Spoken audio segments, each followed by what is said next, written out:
Welcome to the Enhanced Living Podcast. I'm your host, Adam Kruger. I believe that we all have within us the power to be everything that we are meant to be and so much more. This show is a weekly dose of practical and spiritual principles, strategies, tips, and ideas to help you grow into the best version of yourself. Here's to becoming exactly who you were meant to become. I've been called a human Swiss Army knife because I'm a TV host, inspirational speaker and coach, live event MC and DJ, certified yoga and Ayurveda teacher, functional fitness enthusiast, author, husband, and dad with a voracious appetite for knowledge, and I'll be sharing real talks with successful people from all walks of life, spiritual teachers and masters, and experts in many different fields. I'll also share my own perspective that I've gained from over 20 years of diligent meditation and spiritual work so we can all experience enhanced living. Are you ready to evolve? Let's do this. Welcome back to another episode of Enhanced Living. So if you've been listening for a while, then you know that Enhanced Living is sometimes about challenging everything that we thought we knew about ourselves to come to a better place, a better understanding of how we can move forward in life in our best way possible. It's all about evolving to the best that we can be on a daily basis. Now, on today's show, I have someone who has been faced with that, I think, more than once, and she is a phenomenal human being. She has a book out right now called Found in Transition, A Mother's Evolution During Her Child's Gender Change. She is a pediatrician. She is inspiring as all get out. Right now, I would love for you to please welcome to the show Dr. Paria Hassouri. She is a pediatrician and she is wonderful, and I'm so excited to have you here. Thank you for being with me today. Thank you so much for having me. What an introduction. I hope I live up to all of that you listed there. Thank you. Well, I'll tell you, if you know what I've read so far in your book is any indication, you have not succeeded, but exceeded what I have just said. So let's dive right in real quick. So you became a pediatrician, I believe, at the same time you became a mom, right? Yes. Did you always know you wanted to go into pediatrics? I didn't know.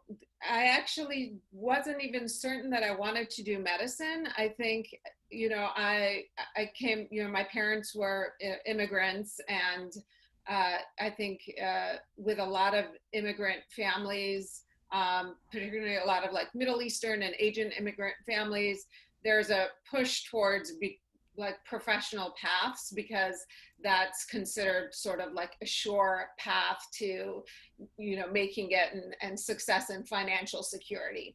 And so it was sort of kind of always assumed you're going to become a, doctor or lawyer or an engineer.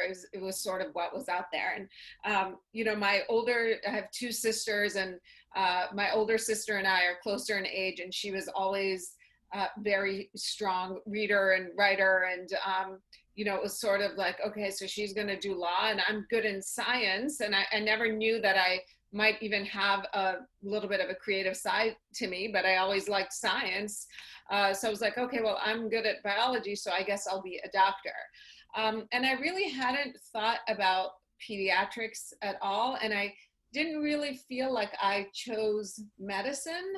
But once I went to medical school and I started rotating through different specialties, I absolutely chose pediatrics, and pediatrics, chose me.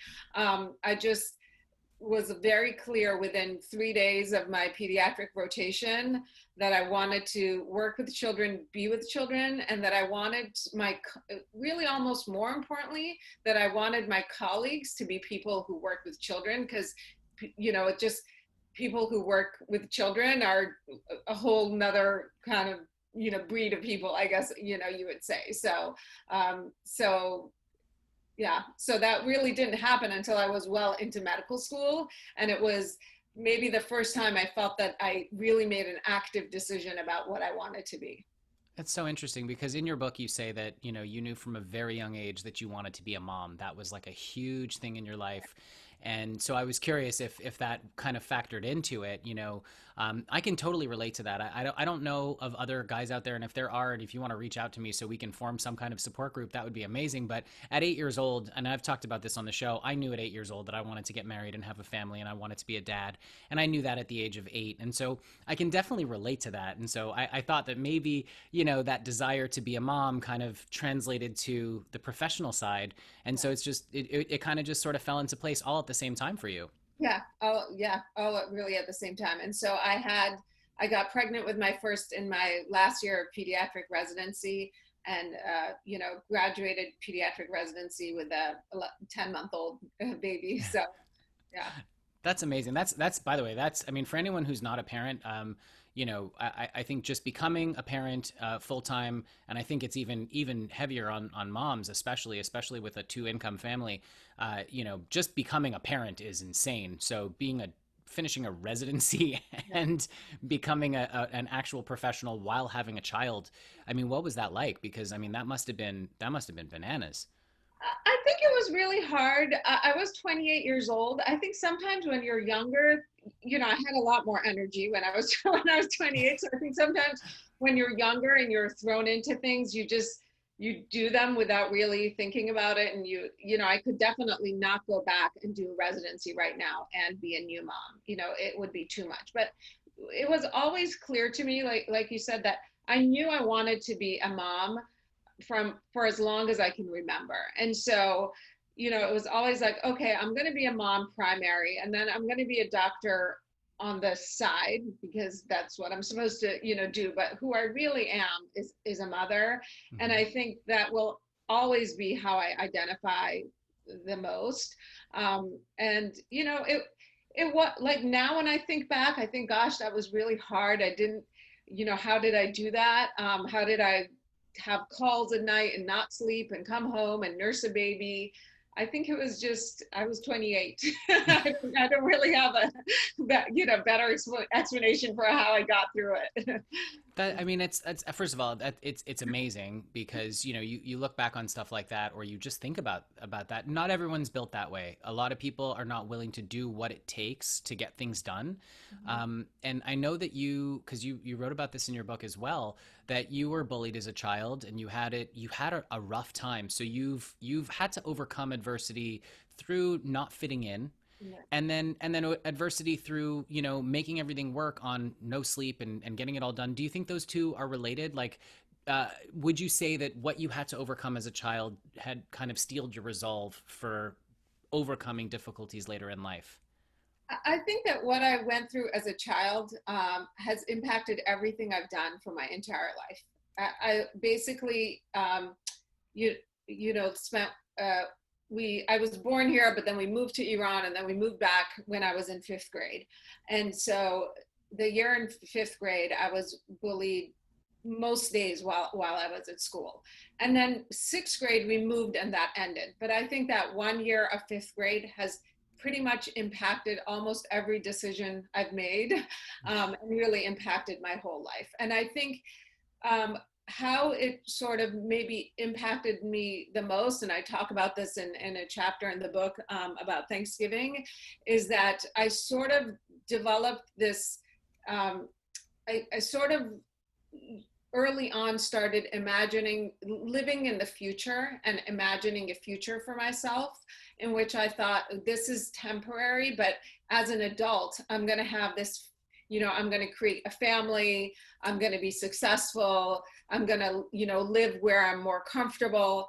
And so I had very singular focus in that way. And I think that all stemmed from that year of sort of being bullied and not fitting in. And it just gave me a drive and a focus about what I wanted, how I wanted my future to be. It's interesting because a lot of us, do have that thought of, we look ahead and we see ourselves a certain way and we see our families a certain way, and we have these expectations that seldom play out exactly how we expect them to. And so that's kind of what I'm talking about when we talk about enhanced living and we talk about becoming the best version of yourself. Oftentimes we find ourselves in a place where wow, things didn't really work out the way I had expected. And some people look at that as a total curse, and they go off on this negative tangent, and they go down this crazy hole, while others look at it as a blessing, and they thrive from it, and they springboard that into becoming literally the best version of themselves. Now, I feel that for you, you've taken that second path, which is you've really springboarded, but it's hard to kind of, do that in the moment. Can we talk about that a little bit? Because you just said that you had this projection of your life and how it was going to go, and it sort of turned out the way you wanted, but also a little differently, right? So can we talk about that? And I'm speaking specifically with respect to your daughter, and the transition and how that came out and what spurred the book. And let's get into that a little bit. Well, I think a couple different things. So one is that I was on this path of, okay, I'm going to have kids, finish residency, get my job, I wanted to move to Los Angeles. I'm going to move to Los Angeles. I had this sort of outline for myself. And I did all of that without taking any time, off, or time to really explore anything else. And so one consequence of that is that I never really explored a creative side to myself. So I wasn't, in essence, I wasn't really living fully, even though I was sort of checking off all the boxes that I had wanted.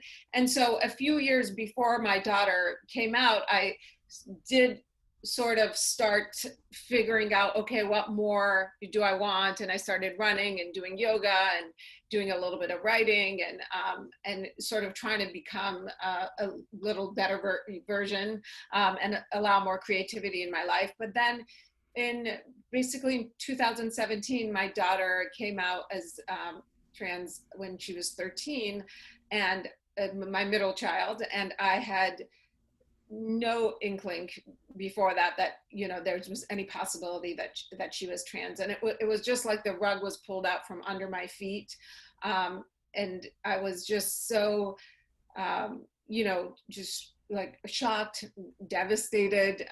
It was, I had sort of created what I thought was the perfect family, and then it was suddenly like, boom, that's gone.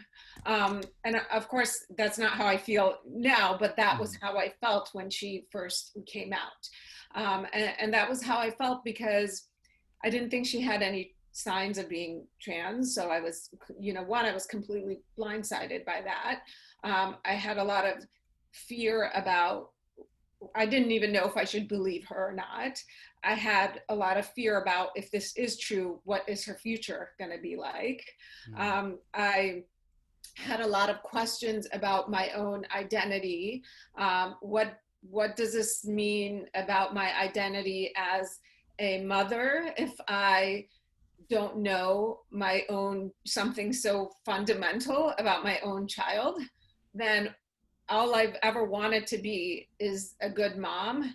And here's this thing I didn't know about my child. So what kind of mother have I been? What kind of pediatrician am I? This is supposed to be part of my specialty, and yet I had no clue about my child. So sort of everything got questioned. And so I was in a really bad place for quite a few months, when this happened. And then kind of eventually started, went through a 6 to 9 month period of initially denial and anger, then grief, and then moving, towards acceptance, just like you do, any other time you're faced with an unexpected challenge, or, Yeah.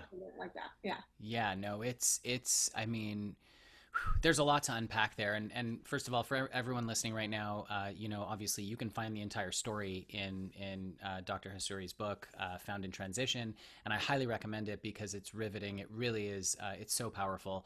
But I want to talk real quick because, you said that one of the things that came up for you was about her future, right? And you worry because as a dad, I get it. To me, I know that I have no idea how I would be in your position, or how I would react. All I know is that I love my child and I want what's best for him, and that's all I know. And I know that you feel the same way, obviously. And so when you look at it, you're not going, I don't love my child any less. You're having these fear thoughts, I assume, Mhm. of them fitting in, of how are people going to treat her, what's her life going to be like, how can I fix it as a parent, right? And Right. sometimes it's the hardest lesson I think we have to learn is that we can't fix everything. We have to allow everyone to walk their own path and find their own journey. And I can't imagine what it's like for someone to all of a sudden or all along realize, oh my God, I'm living in the wrong body. Oh my God, I'm not living my truth. I don't know what that feels like, but all I can imagine is how terrifying and lonely that must feel when you feel like you have to keep that to yourself. Mhm. Um, Talk to me a little bit about, because you mentioned that you questioned your identity as a mom, and look, our kids are brilliant at hiding things. They have stuff, they can hide things from us all day long. Sometimes they think they can hide things from us and they're Yeah. not really doing a good job at it at all, but oftentimes they're really able to hide the stuff that's really going on deep down at the core. You have to dig and pay attention. If you're not paying attention, it's just going to slip right past you. So tell me, how did you come through that identity crisis for yourself, and then mitigate that with going, okay, you know what, her future's her future, it's going to be okay, Mhm. I'm just going to be there for her. Yeah. Well, a couple of things. One, you called me Dr. Hassouri, but call me Paria.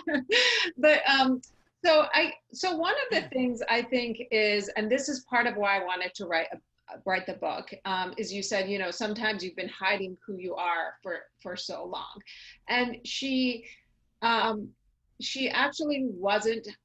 I don't think she was hiding who she was. I don't, she says, so she came out at 13 and a half, and she said that she didn't start to question her gender identity really until about, 6 to 9 months before she came out to us. Oh wow. So it wasn't that she always knew and hid it from us. It was that she really didn't know until she started puberty and her body Mm. started changing, and that's when things started to not feel right. And part of why I hadn't believed her is that a lot of what's in the media, and the perception that a lot of people have, like, sounds like maybe you have, or, is we see in the media is that people who are trans have known since they were 3 or 4, and some have, declared it when they're 3 or 4 when they're parents, and some have hid it until their young adulthood, and some have, hid it until, forever, or until they're 50, or 60.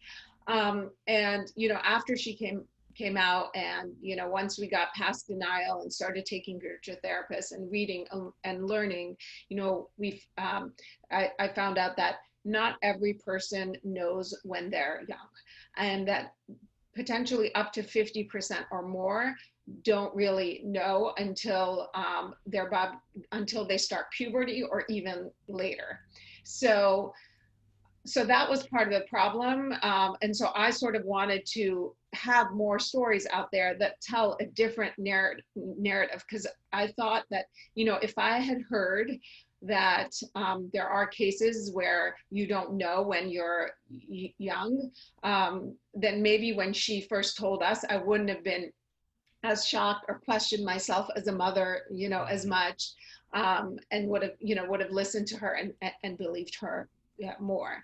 So, it was really, and so that doesn't mean that she hasn't always been trans, but I'm not really sure, what it means. It's possible that that sometimes you suppress something so much that you don't know it.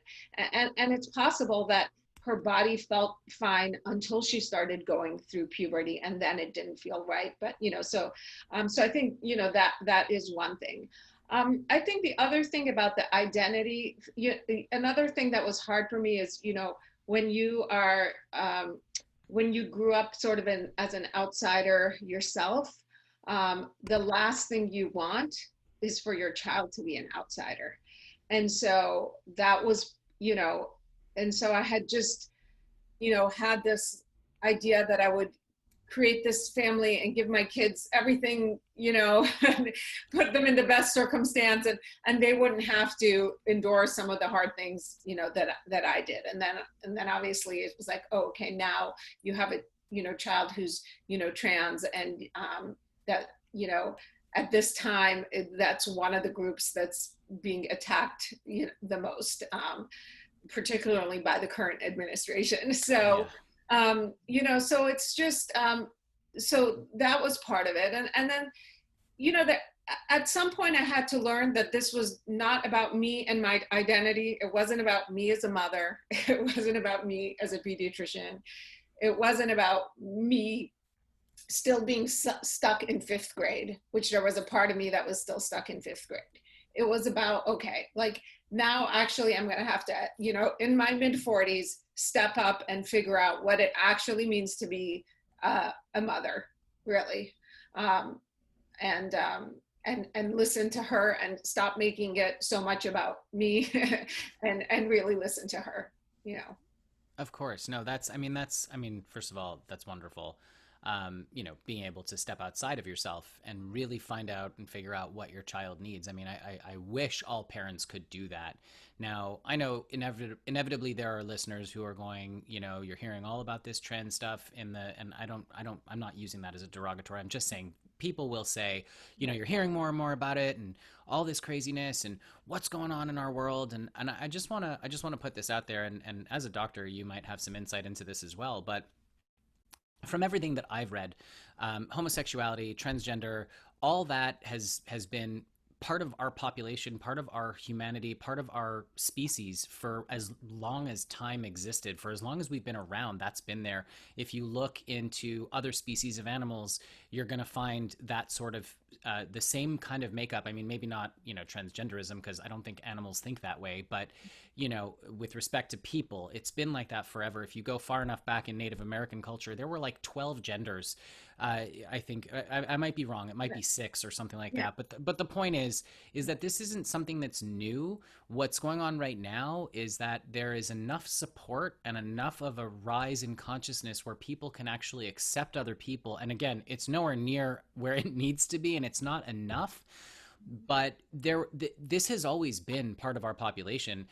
Furthermore, and I don't know if you're aware of this specific study, and I'm unfortunately I can't remember where I read this, but I know that there was a study done. Hopefully, you're familiar with it, but they actually analyzed the brains of trans people versus, so like a trans female versus a cisgender born female, and the brains were the same, Mhm. versus a male to a trans male who was born showing female, but male transgender, the brains were the same. So it's a biological thing where your brain is presenting as one gender Mhm. or sex or whatever, and but your body is presenting in a different way.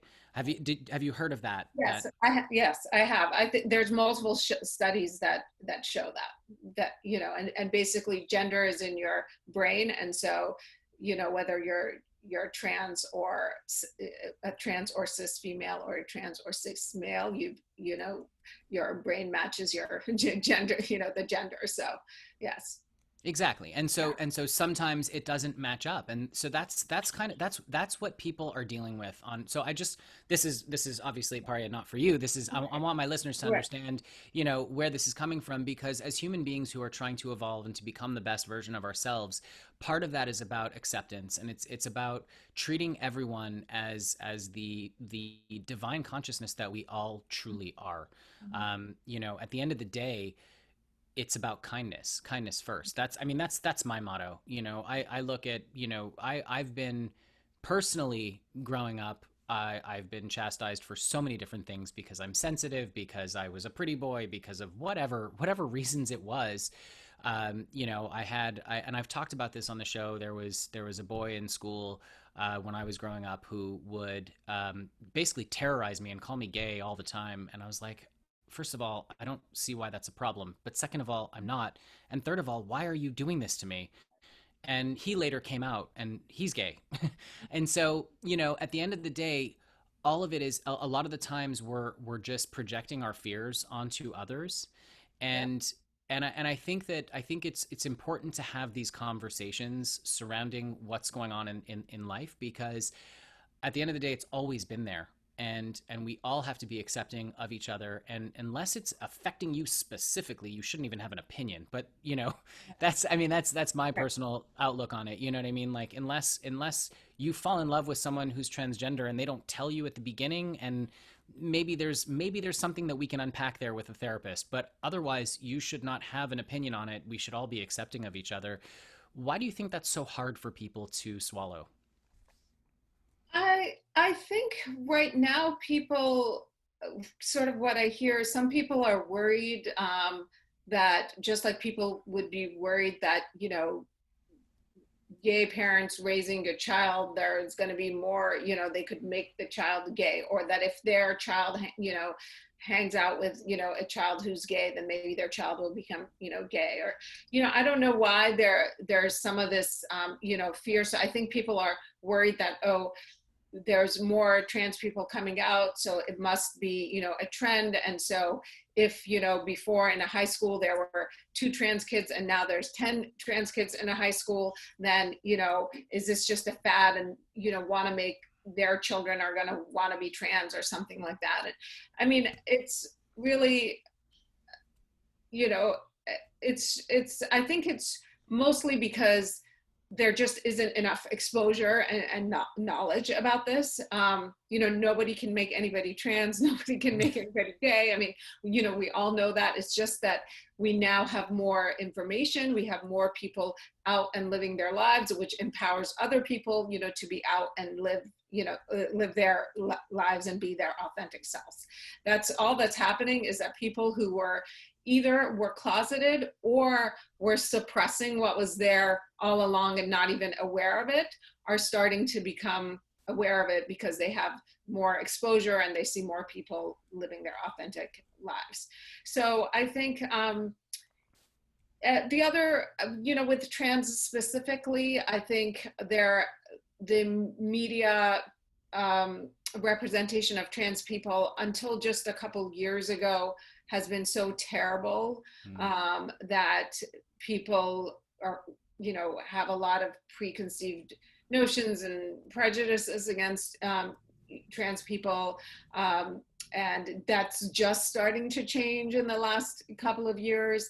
I think, was a documentary called Disclosure just recently by Laverne Cox, which shows you how poorly trans people have been represented in media for the last 30 years. And so you realize you've been bombarded with these images without even necessarily knowing that you have been, and how much that affects you. And then and now we're starting to have some positive trans representation, whether it's like a TV show that just happens to have a trans character. Or I just read an article, I think it was in LA Times today, about a video game that has like a trans, character. And this is just to just have, it's a good thing, it's to have representation, it's to expose people, and people's natural reaction is, why are trans people suddenly everywhere? And it's like, no, they aren't suddenly everywhere. They were always either hidden or portrayed in a negative way, with their only roles in a film being a sex worker or something that's generally considered negative. And now you're actually having some positive trans representation, and I don't know why that feels threatening. Yeah, I mean, I think at the end of the day, for a lot of people, it's about perception. They believe so, and it's something that I've struggled with personally in the past, because if you look at the typical male, male person, like in the US, like what you're supposed to be as a man, I think I check off maybe 2 out of the 20 boxes, because I'm sensitive. I talk about my feelings. I am happy to cry at something if it makes me feel sad. Those are right there. Those are 3 things that, men aren't supposed to do. We're not supposed to be into fashion. We're not supposed to be into grooming ourselves, which, by the way, is ridiculous. But that's a whole other set of issues. You know what I mean? And so I think it's this again, and I think you really hit the nail on the head with respect to how everything is portrayed in the media. When you go to a movie and you see the leading male, who's the hero of the movie, who is basically chewing on nails, like literal metal nails, because he's so tough, Right. you think that that's what you need to be like to be a guy, and it's simply not true. Right. It's simply, it's false, and it's detrimental. That poor man is so repressed that he's having to chew on nails. I mean, think about that for half a second. It's insane. And I think that if people could get past their predisposed notions of what things should be and go, hey, you know what, this is what it is, let me just accept it for what it is, I think we would have a lot more harmony and peace in the world. I want to circle back on something that you had said earlier, because you had mentioned that throughout your life you were checking off the boxes and you were just kind of making things done, again with this preconceived notion of, this is what I want to do, I want to live in LA, I want to go here, I want to do this, check check check check check, and then you realized, oh no, I need to explore my creative side. And you got into yoga, and I think you said running as well, and then the writing, of course, which has spawned the book. Now, when we talk about people who are going through the preconceived notions of, got to check off all the boxes, but you're not actually stopping to live, what was the moment that made you go, whoa, whoa, whoa, I need to slow down and really discover my creative side? I think my youngest was around 4 years old, so I had a 9, 7, and 4 year old, and I one day I just looked in the mirror and I couldn't see myself.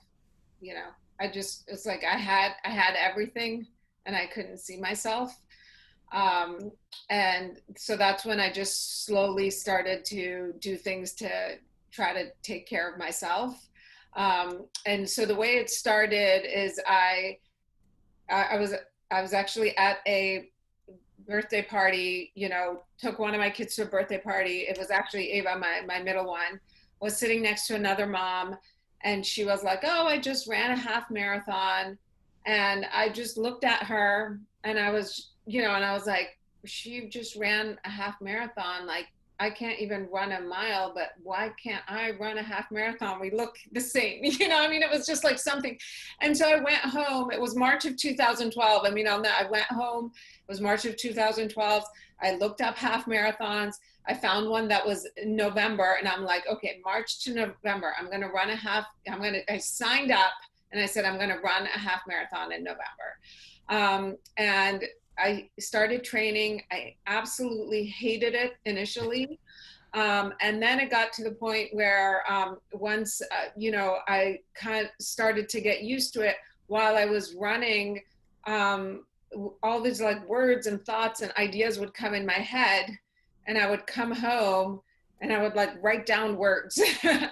And then I started blogging a little bit. And that's sort of how it all started. And really most of what I write I've written it on my head when I'm running. And then once I started running, I started doing a little bit of yoga to stretch and balance out the running. And so then the yoga and the running became sort of a good balance for each other. And I'm still much more of a runner than, I'll do yoga. There was a point where I was doing it 3-4 times a week. Now it's, usually once a week. But it's sort of the yoga, the running, and the writing all sort of came together. But it really started just, one day I just looked in the mirror and I couldn't see myself. And at the same time, I felt like I was drowning and like I couldn't breathe and I couldn't do it anymore. Um, And so many people get to that point and they literally just go, and they give up and they go for the beer or whatever it is, but you chose to take a positive step in the right direction. Why do you think you were able to go in that? Would you credit your childhood and your upbringing and going, you know what, I don't like something, I'm going to do something about it? Is that kind of where that comes from? it's interesting. I think sometimes things just happen, but I went to that birthday party and I sat next to that other mom, and I'm actually gotten better. I don't think it was a good thing. I'm the kind of person who says like, if I say I'm going to do something, I'm just going to do it. And I think at that time with that mentality, I looked at her and I said, I'm going to run a half marathon. And I went and I signed up and I announced it on Facebook. and therefore I felt like I was stuck and I had to do it. Now I don't think that's a good, like the new me, feels comfortable to say I'm going to do something and not follow through, and realize that it's okay sometimes to not follow through. But I sort of took that step, still being the old me who felt like she needs to follow through on everything that she announces she's, going to do. And I had announced it on Facebook, so it has to happen. Right. So I think, and because I'd made this announcement and I got a friend to join me, it sort of forced me through the first 3 to 4 miserable months, where I may have, if I had not, announced it, maybe I would have quit. I don't know. But I think for me, running was ended up being extremely therapeutic. It was like the right thing that happened at the right time. I really credit a lot in my life, running with a lot of things in my life. And I don't run fast. I'm just your very average to below average. I run distance, but I'm not, you know, you might look at me and think I'm jogging, but I am running. So, Hey, but you I know think, what? changed everything for me. Movement is movement, and I always say, because I'm very much into fitness, and I work out as often as I possibly can. But pre-COVID it was 5 days a week. Now it's quite a bit less than that, unfortunately. But at the end of the day, I've always said, you don't have to be doing what I do in order to be fit. I always say, just do something, move, get out there, go for a walk. I don't care. Whatever it is, our bodies crave movement. And so that helps, get the mind flowing. It helps do so many things for us. And I think that, when you're stagnant, just getting out there and going for a walk or going for a run, you may hate yourself in the very, very beginning of it, but then as it goes, you're going to be like, actually, this isn't bad. And then by the end you feel amazing. So I think that's just wonderful that you did that. What's lighting you up right now? I know obviously the book is coming out this month, right? And I believe it's in a week or so. The book comes out September 8th. Yes. It's In exactly, yeah. So 6 days, 6 days Days. as we're recording. We're Yeah. recording now. This is 6 days gonna from this recording. Yeah. right. Yeah. Right now, obviously I'm super excited about the book. I, you know, I'm excited to write more. I've always, I've done a little bit of writing before, and it's always been sort of personal essay type writing, and then the memoir. I'm thinking about taking a class in fiction writing, and just exploring that, just to do something different and stretch my writing muscles and my brain. I think my children are all, despite pandemic, doing as well as they can. And so that obviously makes me really happy. I'm involved with a fantastic community of other families who have transgender kids and young adults, and very involved in that organization. And that brings me a lot of personal fulfillment, because when I first went to this support group that I go to, it's called Transforming Family in Los Angeles. I arrived there a complete mess, and sat and cried through my entire first meeting, and now I'm in such a different place and able to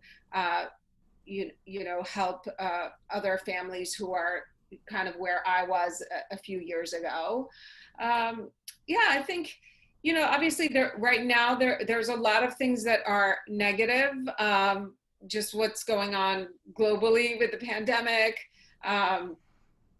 politically with the US, division in the US is really sad to see. So I just try to, try my best to focus on the positive that is going on around me. And I would say the one thing about this whole experience with my daughter, when she first came out, I thought that this was the worst thing that could possibly happen to me. And this has been probably the experience that has led to the most personal growth for me in my life. What I thought was the worst thing has brought incredible people into my life. It's led to so much personal growth. I'm just, I'm not grateful for having, I'm grateful for all my children. I don't know how to word it because I'm not grateful for having a trans daughter. I'm grateful just for having my daughter and for everything Right. that she's taught me. Yeah, for her, for everyone, it would be easier to be cisgender than to be trans, but I'm grateful that our family has learned so much from this. And I don't think I don't worry anymore that her life is in any way going to be limited by this. That was my fear, that that her life would be limited. I don't live in fear for her anymore. Maybe That's a little bit fear for safety sometimes with certain things, obviously, sure.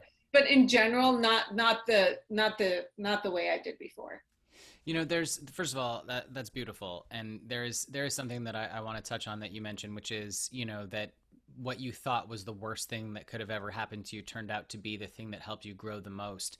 And that's a concept I think that comes around for so many people. Everything that you're going through right now, and I think this is the one thing that I want my listeners to take away from today, is no matter what you're going through, even if you think it's the end of the world, if you think it's the worst possible thing, and it's literally things could never get worse than what they are right now. A, I promise you they can. So stop saying that. Yeah. And B, you can really use this right now as a way to grow spiritually, emotionally, mentally, and as a human being in general. I really truly believe that every experience that we have comes to us in order for us to grow and evolve and change and become the best version of ourselves. And Paria, you've definitely demonstrated that. You know, um, you talked a bit about having, being a pediatrician, having children, and the pandemic, and how that's all working out. I would be remiss if I didn't ask about this because A, I'm a dad. B, I know there's a lot of people out there who do have kids who are having a really rough time because the kids are home, because maybe they're back at school if you're listening in Canada right now, or other parts of the world where your kids are actually going back to school. Um, Tell me, and I guess this is kind of more like a reassuring thing from a pediatric perspective, because I have an 8-year-old son. Yeah. He's a wonderful, wonderful child. He is in front of a screen more than we care to have him in front of a screen at the moment, but there's no alternative at the moment. Do you see, like, and I know we may be in uncharted territory here because we've never had a pandemic in our lifetime. We've never had technology like this in our lifetime. But do you think there's going to be lasting effects from the fact that our kids are all now glued to screens all day? Or do you think that they're going to be able to bounce back and come into a normal place once this is all over? I have to ask. I mean, this is just my, kind of, I think kids can bounce back, depending on how long this, this takes. I think if kids have to do a semester or potentially even a year of online, there's no question that online learning is not the same as in classroom screen Mm-mm. learning, so can you fall, so can you bounce back from a semester or a year of not learning as well and not learning the same and catching up? Hopefully, yes. If it goes on longer than a year, I don't think so. It almost might be worth repeating a year of school. Mm-hmm. Everybody repeat a year of school and graduate 1 year later. Who cares? In Right. contrast to my old mentality of like rush, rush, rush, and like, get everything, done. I think, but hopefully it will be a year at the most, if not, a semester or a semester and a half with some, any sort of hybrid would be better than this all online learning. It is Yeah. pretty rough. I think if by any chance it goes on longer than a year, and even if it goes up a semester and a half, for a lot of kids, it might be beneficial to have them repeat the year. And there's no, shame in that or anything wrong with that. And what about the psychological effects? I look at what I'm noticing in our own life, and tempers are shorter, and moods are crankier from time to time, and it's I guess, what kind of advice would you give to the parents out there who are literally at their wits' end, not knowing what to do? I mean, I always talk about on the show how meditation being the cornerstone of our life, and how it enhances literally everything, because it gives you the ability to allow the stimulus to happen and not snap respond. You're kind of able to sort of see it out here instead of like right in your face.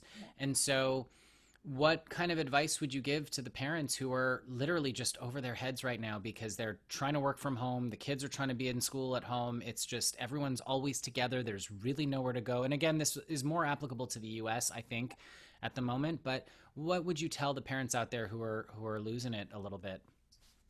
I think it's really hard when especially when you have young kids and you're working from home, and I think self-care, even 5, 10, or 15 minutes of self-care can make a huge difference. A lot of people don't feel like they have time for 5, 10, 15 minutes of self-care. And I would say that oftentimes the only way to squeeze in 15 minutes of self-care is to lose 15 minutes of sleep. Yeah. And I think that sometimes losing 15 minutes of sleep, or half an hour of sleep, to losing half an hour of sleep to put in 15 minutes of self-care can really make a difference. Because really that's probably, it's like, okay, you get up at 5, you're going to have to get up at 4:30. That doesn't, people don't want to hear that.